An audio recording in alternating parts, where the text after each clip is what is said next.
Hey, this is Johnny Jet. Welcome back to my podcast and my YouTube channel. Today we have Jules Older, who's a writer, travel journalist, psychologist, and he used to live in San Francisco. He's from Baltimore. Is that true? That's And so now he's coming to us. He's coming from New Zealand, where he just moved to. So I'm going to ask him all about what it was like to move, why he moved, and what's life like now, and is he happy? So Jules, welcome. Thank you so much, mate. It's good So to why talk. did you move to New Zealand, and when? We August 1st was moving day. Okay. 3 weeks before August 1st, we were taking a walk in the park in San Francisco, masked, hadn't seen our friends in months, hadn't been to a restaurant. I'm a restaurant reviewer in months, hadn't hugged our daughter same time. And we were talking about, could we pay a visit to our other daughter in New Zealand? And Effin said, what about our health? And it was like the lights went on for both of us. And we went, I never thought of that. And I had said, I can't leave the country for a visit because I got to get Trump unelected. So I can't go until after November 3rd. And when she said, what about our health? It was, we have to go. We're old. We're in a place full of COVID. We have to go. We're going. And by the time we got home, we were with 10 minutes, we were going. And 3 weeks later on the plane. So, I mean, not any American could just say, I want to move to New Zealand. Don't they have some strict requirements, don't they? I mean, don't you have to either have a certain amount of money, or do you have to have a relative there? How does it work? We're dual citizens. Oh, always been. I taught at the world's southernmost medical school for 14 years. And happily during that time, we all became New Zealand citizens without giving up our American citizenship. I see. And so we've been dual, and now our sons and grandsons and blah, blah, we're all dual citizens in the family. So it's not that, I mean, it's not easy for Americans to go to New Zealand. You can't go until America straightens out its COVID problems. Right. So, by the way, did you get to vote in this election? I voted in both elections. Oh, good. Yeah, good. Dual citizen. You gotta love that. One clearly, Jacinda Ardern in New Zealand, who's done a fabulous job with COVID, right, was the overwhelming pick of the country. Listen, I wish she was running America. Honestly, she's amazing. And I believe my candidate in America, a fellow named Biden, he seems to have won, except that they haven't declared it yet. Oh, it's coming. It's coming. So we don't get political and piss off, a third of my audience. So, I mean, what was it like? You just, within 3 weeks, you were on a plane. And so when you landed, I mean, you just don't go right to your house or wherever you're living. You got to quarantine. No. They tell you on the plane something we already knew. And by the way, this is 787. There were 15 people on it. Oh my gosh, that's incredible. The cargo hold is full of strawberries coming one way and fish going the other way. Air New Zealand? Air New Zealand, of course, yeah. And flying back and forth, the cargo is keeping the airline alive. But on the top deck, 15 people. Wow. So before they get there, they say, you will be met at the airport, not by your friends and family. You'll be met by people taking information from you and go directly from there to managed isolation. And they escort you, right? You can't mess around. Oh, you are escorted, and no, you can't mess around. There have been something like, it might be 60,000, maybe even more people through, and of those 9 have escaped very briefly. Right. For important things, to get a beer. It's just crazy people. One of them put the sheets together like you imagined as a kid, tied the sheets together, climbed down several floors, to wander around and maybe have a martini or Oh something. my gosh. Just crazy stuff. So did they pay for your 2 weeks in the hotel? Totally. They do. They pay And for the food. everything. If you want wine, or whiskey, or beer, I don't think whiskey's available. You pay for that at a very moderate price. Everything else, including laundry at our hotel, free. We made a movie about it called Flight. It's on YouTube. Okay, good. So Um, what's your channel? Jules Older, one word, Okay. JULESOLDER.com. Yeah. And so did they have a guard outside your door? Not outside the door, but you could take walks. You can take what we call the country walk, which is through a grassy field next to a parking lot. So you could leave Or the room, because in Australia you can't leave the room. Totally. You could leave the room and you could take a walk around the hotel's perimeter without a guard. Oh, that's awesome. Country walk, which is 2 minutes away, you have a guard at the front and a guard.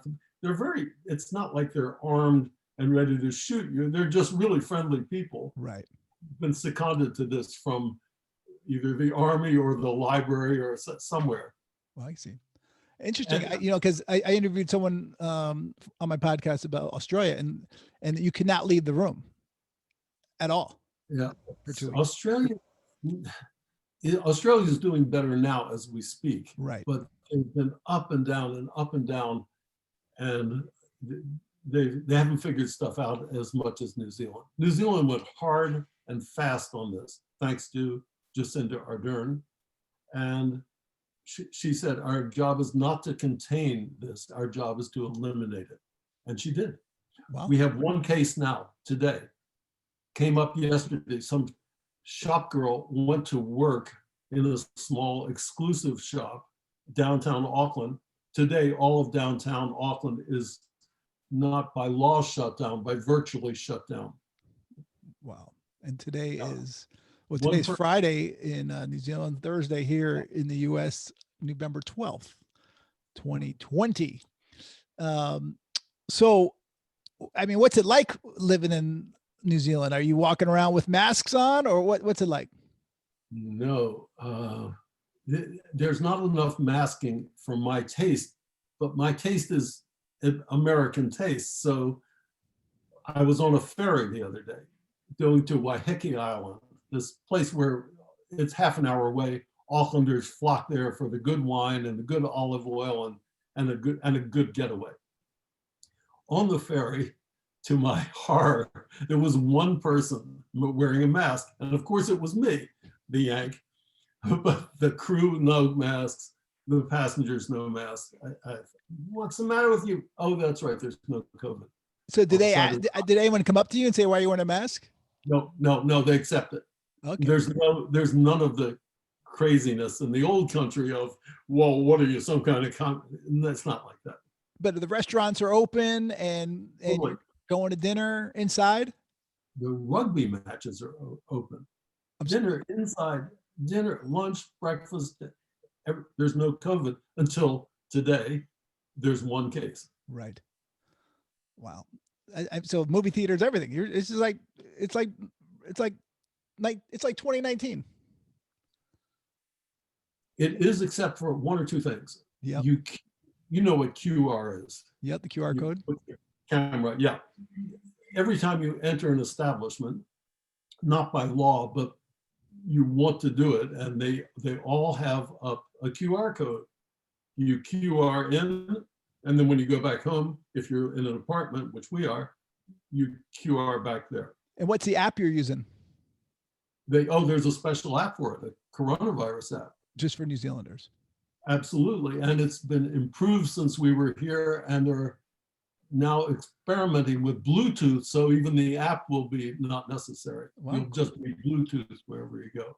And do people know that you're American, or when they find out, what do they say? Like, oh my God, or stay away Everybody from me? knows I'm American. I sort of talk that way. What's that? I talk like a Yank. Absolutely. Yeah. And they all ask the same question. I know you don't want to be political, but they all say, God, it's good that Trump is out. With one exception of any native New Zealander that I've met, one exception, everybody says the same thing. She likes Trump. Wow. The rest just can't believe the way America's gone and are relieved to see it ungone. Right. I hope. Yeah. So, and I mean, did any of them want to come to America? Oh, they've all wanted to come to America. Many have come. They love coming to places like San Francisco, and for reasons that slightly escape me, Las Vegas. Very big. I just talked to a woman who went, she and her husband went through a month around Montana and Wyoming, all pre-COVID. Now nobody wants to come. It's like walking into the chamber of horrors. Well, you could go to Australia, but Australians can't come to. Yes, technically we can. Okay. Australians can't come here. But then would you have to do the quarantine again? Yeah. And do they? And who pays for that? Oh, in Australia, I believe you pay for it. And no, but if you as a New Zealander, if you travel to Australia on vacation, then go back to New Zealand, do you have to re-quarantine, and do you have to pay for that re-quarantine? Yes, and it's you definitely have to pay for it. It's $3,000. They're not exactly encouraging overseas travel. Right. But there's one spot that is going to be an exception very soon, and that's the Pacific Islands, which have done a terrific job. Samoa, the Cooks, Cook Islands, Rarotonga, they've all kept COVID out of the place, and we'll be able to travel there soon as part of our bubble. And do they know when that bubble is going to take place, or they just keep pushing it? Actually, up to the islands, because they are totally free of COVID. So they want to keep checking out New Zealand before they say yes. I see. Because I just read today that the island of Vanuatu just got their first case, and it was someone who went to America. Yeah. So that's a problem. But I mean, I've been to the Cooks, I've been to Fiji, I've been to French Polynesia. Yeah. I love them. I mean, I love them. And the people are so friendly. In New Zealand, they're so friendly. I mean, I miss that place. It's wonderful being here. And I feel that friendliness, even though I'm a Kiwi and supposed to complain about everything, all things like we do in America, complain about all things American. I'm at everybody's been so welcoming and kind and really wonderful. It's made it, and it's springtime here. Right. So I look at these webcams late at night, and it's, and that's how I get my travel fix these days, since I can't travel internationally. And there's one on Auckland, and I just love it. I'm like, what a beautiful place. Before we go, am I missing anything? What questions do your friends or family ask you when you talk to them? Well, everybody in the world is asking, how are you? New Zealanders don't do it so much because we know so far we've kept this thing out. So it's, how's it going, mate? Would be much more common here. Other than every letter that I write to America or hear from America, it's stay safe, stay calm. Here everybody is pretty much safe and calm and aware that it could change any moment, right? Because it's such an impressive virus. Right. It's fast and it's deadly. Yeah. Well, Jules, I appreciate you taking the time and enlightening us on what it's like to move to New Zealand and live there during COVID-19. And let's hope. What's that? I recommend that when this monstrosity is over, that people come to New Zealand, not to boost the tourism economy or anything like that, just because it's really a wonderful place. And for my lifetime here has been. We came for a year and stayed 14, became citizens, and now we're back. Wow. There's very few places I would feel that way. So did you just pack up your house, or and your stuff's just gone now, or just moved it all? Well, you mean this time? Yeah. We lived in an apartment. Fortunately, our stuff is on the high seas still. And I think it's going to be there quite a while. The moving company, which was very good, is starting to take money off without my asking it. It's taking so long to get here. I can't It's believe you packed up in 3 weeks yeah. and just moved to New Zealand. We gave away lots of stuff. We sold the rest of it cheap, gave our ancient car to our grandson, and we're on the plane. And we came with 3 suitcases. Well, Still moving on. I wish you the best. Thank you, Matt. I think we need it more than you, but hey, hopefully next time I get to New Zealand, we can get together. I would love that. And I want to just end with this. I love reading your stuff. And I know you sometimes get critical for having opinions on things. That's what I love about reading it. You actually have opinions on things. Well, so good on you, mate, as we say here. Good on you, mate. I will keep my opinions. Well, thank you. Thank you. All right.